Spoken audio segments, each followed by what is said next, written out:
Halo guys, eh weekly vlog kali ini kayaknya akan cepet karena sesuai judulnya no progress minggu ini. Nggak ada progress minggu ini. Nggak tahu karena gue ngerasa lagi jenuh gitu ya. Gue lagi jenuh.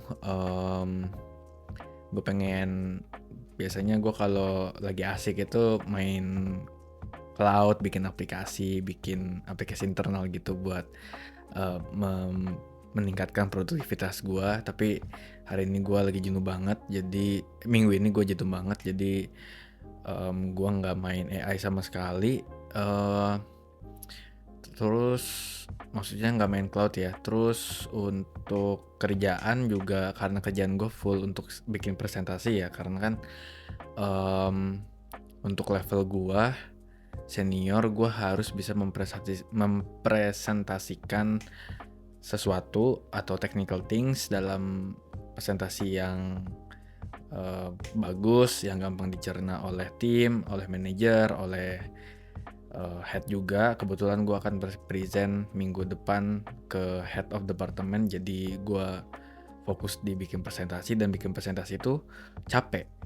Kenapa? Karena lu harus meringkas, merangkum, mensummary suatu hal yang kompleks, technical things, menjadi sesuatu yang sederhana yang bisa didapatkan atau yang bisa dimengerti oleh high level management, dalam kasus ini head of department gua, dalam waktu kurang dari 30 menit. Itu gua harus meringkas, dan sebisa mungkin ya head of department gue mendapatkan gambaran utuhnya, gambaran utuh dengan waktu yang singkat itu. Dan gue nggak tahu presentasi gue masih terlalu teknikal atau enggak. Gue bikin sekitar 8-10 slide, tapi itu udah udah bener satu slide itu cuma gambar, angka, dan sedikit tulisan gitu doang. Nggak ada tulisan yang panjang-panjang gitu, nggak ada. Poin-poin juga nggak ada bahkan. Gitu. Ini capek banget sih. Daripada ngoding, bikin presentasi itu capek. Dan gue ngerasa ya, ngeprom cloud atau prompt engineering atau bikin sebuah prompt yang bagus itu juga capek.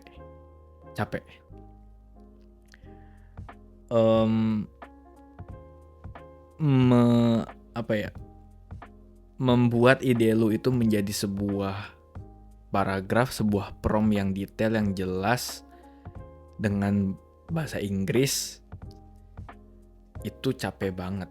Karena ide gue kan di sini cuma bayangan ya, kayak outputnya tuh kayak apa gitu, atau gue pengennya apa, tapi masih abstrak gitu, masih nggak kebayang pengennya itu.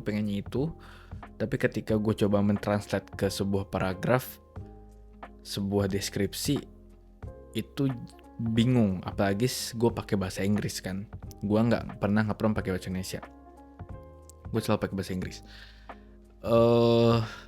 Dan ya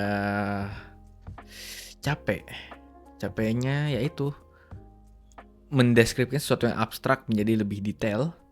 Itu capek karena lo harus mikir flow-nya kayak gimana, terus yang lo maksud kayak gimana. Kan AI juga walaupun pinter dia, tapi tidak bisa 100% menebak apa isi pikiran gue gitu. Belum bisa, atau bahkan mungkin gak bisa menebak pikiran manusia. Jadi itu dari abstrak, dari angan-angan menjadi suatu yang konkret, detail, itu capek. Nah, nge-prompt juga gitu, nge-prompt untuk bikin presentasi, nge-prompt untuk bikin aplikasi, nge-prompt untuk bikin dokumentasi. Itu tuh kita kan pengennya, kita ngebayang tuh dokumen bagus apa gitu kan, ngebayang suatu dokumentasi yang bagus, presentasi yang bagus, tapi kita nggak bisa menjelaskan presentasi itu dalam bentuk deskriptif paragraf, atau dokumentasi yang bagus itu dalam deskriptif paragraf. Itu yang bikin capek, mengkonvert bayangan lu menjadi sebuah deskriptif paragraf. Itu capek sih, dan itu yang bikin gue jenuh di minggu kemarin, karena gue full nge-prompt, full bikin presentasi yang benar-benar itu resource cognitive load yang heavy load lah, cognitive heavy load. Heavy cognitive load. Tapi apakah gue menyesal atau kayak nggak suka? Sebenarnya suka aja, suka. Gue belum burn out ya. Gue lebih ke jenuh aja gitu. Pengen berhenti sejenak. Nanti ketika udah berhenti, udah baik lagi moodnya, baik lagi semangatnya, motivasinya, baru gue terjun lagi ke dunia prom dan ya lebih ke dunia high level gitu kan, ke presentasi menjelaskan sesuatu yang rumit dengan presentasi yang bagus, sederhana dan mudah dimengerti. Itu minggu gue. Terus IELTS gue belum jalan sama sekali, belum gerak sama sekali. Sumpah belum gerak sama sekali gue IELTS, udah gak ada progres dah. Dari minggu kemarin gak ada itu. Terus investasi juga gue berhenti di gold di kemarin. Gue ngelihat, gue agak capek juga ya ngelihat grafik gitu, lama turunnya, naiknya juga pelan, turunnya juga pelan, gitulah. Terus saham gue belum ngelirik lagi. Kemarin gajian baru gue masukin ke obligasi sama pasar uang. Itu juga pas gue lihat returnnya kecil banget ya, returnnya lebih kecil dari gue deposit anjir. Kalau gue lihat portofolio persentasenya gitu, kecil banget. Apa gue salah ya? Capek banget lagi sumpah. Ngejar resolusi anjir, baru bulan kedua ya. Udah bulan kedua ini ya. 3 resolusi, padahal 3 resolusi doang. Gimana orang punya 5-10 resolusi ya, buset. Gak kebayang gue. Ini capek banget anjir, kayak bingung gitu ngejarnya. 3 aja kayak ngerasa kebanyakan ya. Gitulah. Terus gue minggu ini ngabisin buku ini. Belum habis sih, tapi udah hampir bab ke berapa ini? Nggak tahu, pokoknya udah halaman 167, sekitar ya setengah lebih buku The Art of Spending Money. Nah, lumayan ada beberapa teori atau beberapa nasihat atau apa sih lainnya kalau di buku self improvement tuh, beberapa pandangan ya, perspektif. Gue coba baca dari yang terbaru aja ya, dari yang gue baca terakhir ya, karena ke belakang-belakang tuh gue kadang lupa apa yang gue baca, apa yang gue dapat. Pokoknya intinya yang baru gue baca nih, bab-bab terakhir yang baru gue baca itu dia misalnya spending uang untuk kegunaan versus spending uang untuk status. Intinya adalah yang gue tangkap adalah ketika lu spending uang untuk sesuatu yang lu nilai berdasarkan kegunaannya, intinya adalah lu beli sesuatu itu karena fungsinya, bukan karena gengsinya gitu ya, bahasa sederhananya. Itu lu akan merasakan kebahagiaan lebih banyak daripada spending uang untuk sesuatu untuk, kalau di buku ini bilangnya status, tapi gue bisa bilang itu untuk gengsi.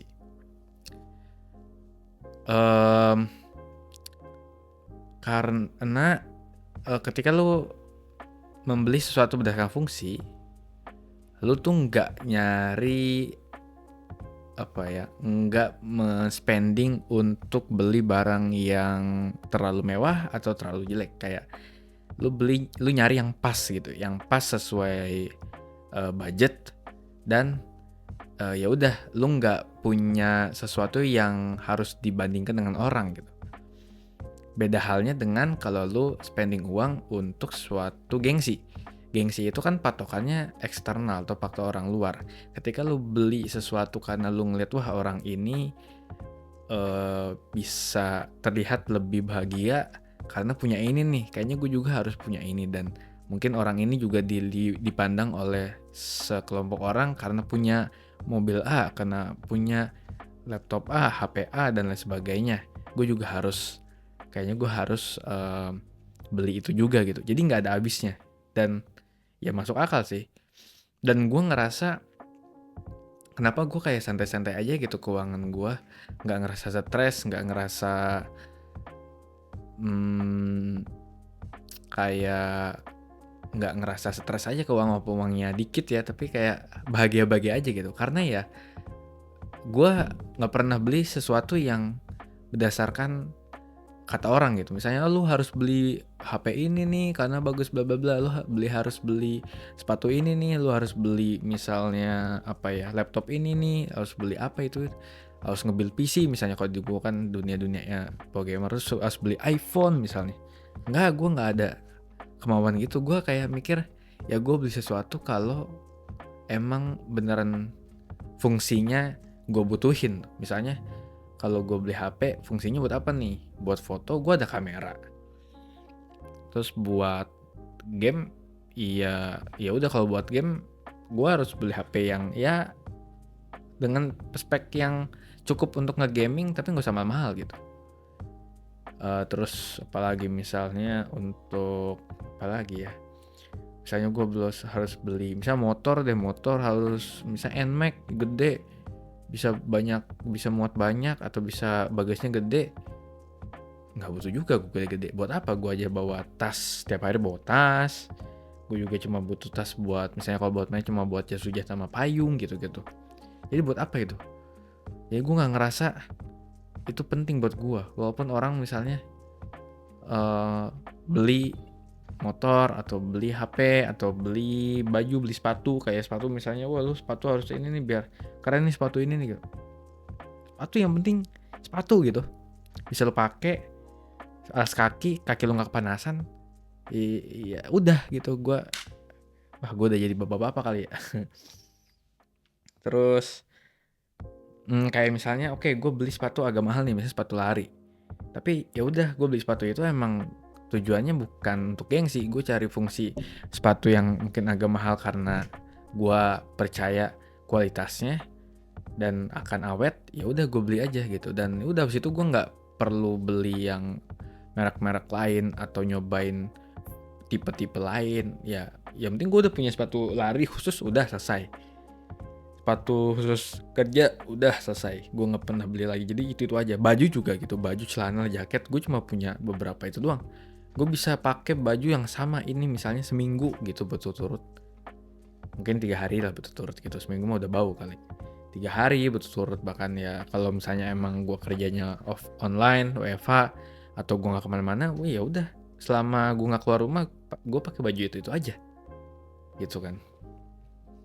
Jadi nggak tahu, gue nggak penting gitu omongan orang menurut gue. Ya gue dengerin aja, iya ini bagus ya bagus. Habis itu setelah nyampe kosan udah gue masih punya semua barang dengan fungsi yang gue butuhin, belum perlu nambah gitu. Dan bahkan ya HP gue nih udah jadul nih, HP 2021 nih, sekarang udah 2026, udah 5 tahun dan baterainya udah boros. Ini BTW iPhone ya, iPhone XR, terus memorinya juga udah habis, cuma 64 GB. Yang lain udah sampai 512 GB, 256 GB. Terus kata gue, pas gue oke, kayaknya kalau gue ganti HP buat apa? Storage. Setengahnya storage itu gue kan dari 64 GB itu masih ada, kalau gue nggak pasang game atau nggak foto-foto masih ada 60 GB. Masih ada udah kepake 60 GB, jadi masih ada 4 GB-an. Terus buat apa? Gue kehabisan memori karena gue pasang game. Oke. Terus ketika gue pasang game, gue bisa pasang game itu mungkin ngabisin 4 GB-an. 4 GB, tapi gue coba meminimalisir semua download yang ada di game itu, jadi size-nya lebih kecil gitu. Udah, habis itu udah game jalan, main sama temen, udah kelar. Terus apa yang harus gue butuhin? Storage buat foto. Gue jarang foto, gue foto pakai kamera misalnya, is okay gitu. Dan gue ya foto-foto, kalau foto misalnya ya udah gue hapus dulu game misalnya kan. Gue tinggal 4 GB. Kalau gue hapus game mungkin tinggal nambah 4 GB lagi jadi 8 GB free. Ya udah gue foto-foto habis itu gue upload ke drive, selesai. Storage gue ada lagi gitu. Ya mepet-mepet sih, tapi ya udah gue apa sih, butuh foto apa gitu, video apa banyak-banyak, gue belum belum nemu gitu alasan kuatnya. Terus kamera, ada kamera ini. Jadi kalau gue mau ganti HP ya gue nggak usah iPhone gitu, gue beli aja Android. Nah yang jadi permasalahan adalah apakah handphone nanti itu akan tahan lama dan akan punya akan enak dipakai, nggak nge-lag. Nah itu yang gue perhatiin, karena ya benar-benar HP yang nggak nge-lag, nggak gampang panas, nggak gampang apalagi ya, nggak gampang lemot, ya itu gue butuh gitu, gue butuh fungsi itu. Jadi ya gue cari HP dengan harga mungkin nggak terlalu mahal tapi bisa memenuhi ekspektasi itu. Jadi nggak usah sampai harga 20 jutaan anjir, gila. Atau gue buat apa sih, nggak terlalu ngaruh. Bahkan di mobil nih gue kepikiran sekarang kayak orang ada mobil, misalnya mobil Fortuner, mobil Alphard misalnya, orang-orang nginjar ke situ ya. Terus mobil-mobil apa kayak mobil-mobil sport gitu, atau mobil-mobil kalau misalnya untuk kelas menengah ya mobil-mobil semacam expander, semacam mobil listrik gitu-gitu. Ya pokoknya mobil-mobil yang gagah gitu, yang keren gitu. Gua malah pengennya itu mobil, kalau gue punya mobil pertama, mobil high S bro, high S Premio, mobilnya travel, mobil travel noh. Ya itu mungkin termasuknya mewah, tapi ya udah gue kenapa maksudnya mobil travel gitu, kalau gue beli itu ya gue jadi kayak travel gitu. Tapi gue pengennya itu daripada mobil-mobil Alphard gitu kan. Alphard juga enak ya buat bawa keluarga, tapi ya terlalu kelihatan mewah dan ya udah fungsinya sama gitu. Gue mending beli Premio, high S Premio udah. Terus gue karoseriin. Jadi kursinya yang dari kursinya 11 kalau nggak salah bisa jadi 8, bisa jadi 7. Jadi emang bener lega gitu kan, enak ya. Ya udah, gue kalau misalnya pengen punya mobil keluarga ya high S udah. Nggak usah gue Alphard, nggak usah. Kayak ya fungsinya sama gitu, bikin untuk ngedorong untuk mengangkut keluarga atau teman-teman misalnya. Itu aja sih. Terus itu punya banyak hal yang gue mikir, ya gue bukannya pelit ya, tapi gue punya uang dan untuk membeli sesuatu tuh gue harus tahu fungsinya apa, dan gue butuh nggak sih fungsi itu gitu. Kayak HP, kenapa gue nggak pernah ganti HP walaupun baterainya udah di bawah 80% baterai health-nya. Iya, karena gue di rumah ngecas, di kantor ngecas, terus misalnya di kafe, di resto ngecas. Iya, udah walaupun baterainya udah bocor tapi iya bisa nyala gitu. Nggak perlu, mungkin kalau gue misalnya butuh main keluar jauh ya gue butuh power bank. Udah itu doang. Butuh power bank gitu. Ini kan masalahnya baterai. HP masih bisa internetan, masih bisa WA, masih bisa sosmed, dan masih bisa foto, video. Gue cuma butuh baterai kan, baterainya udah enggak, udah jelek baterai health-nya gitu. Jadi ya udah itu doang, jadi nggak gue ganti makanya. Terus di buku ini ada lagi yaitu begini, uang tidak bisa membeli kebahagiaan, dan uang banyak itu tidak serta-merta memberikan kebahagiaan. Yang gue tangkap itu serta-merta memberikan kebahagiaan secara langsung. Oke, uang banyak tidak serta-merta memberikan kebahagiaan secara langsung. Biasanya secara nggak sadar uang banyak itu memberikan kebahagiaan yang tidak langsung. Kenapa? Misal, analoginya bagus di buku ini. Misalnya lu punya keinginan untuk punya rumah gede. Lu ngebayangin bahwa punya rumah gede itu lu bahagia. Rumah gue gede misalnya. Lapangannya luas, halamannya luas. Kayak gede aja rumahnya gitu. Tapi pas kalau dipikir-pikir ya, kalau misalnya dilihat orang-orang yang bahagia misalnya punya rumah gede, itu bukan karena mereka punya rumah gede terus mereka seneng punya rumah gedenya itu buat mereka sendiri, bukan. Tapi mereka seneng karena rumah gede itu bisa menampung banyak orang sehingga yang datang ke rumahnya itu bisa bisa mendapatkan tempat ngobrol yang enak, tempat nongkrong yang enak gitu, kayak base camp. Kayak lu kalau kumpul keluarga besar, rumah lu bisa jadi base camp yang enak buat mereka. Bisa jadi tempat ya enak aja buat ngobrol, buat tinggal gitu.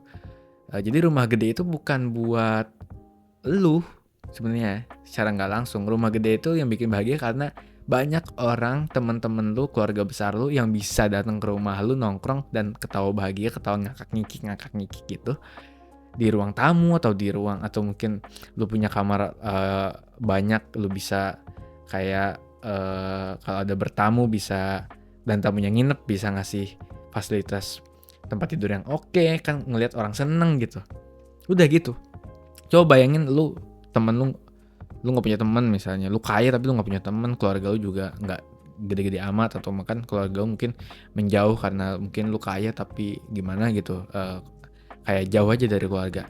Lu punya rumah gede ya sepi udah, kayak aduh gila rumah lu gede banget, terus kayak kok gue sendirian ya di sini ya, kerasa sendirian. Belum lagi lu harus ngurusin rumahnya.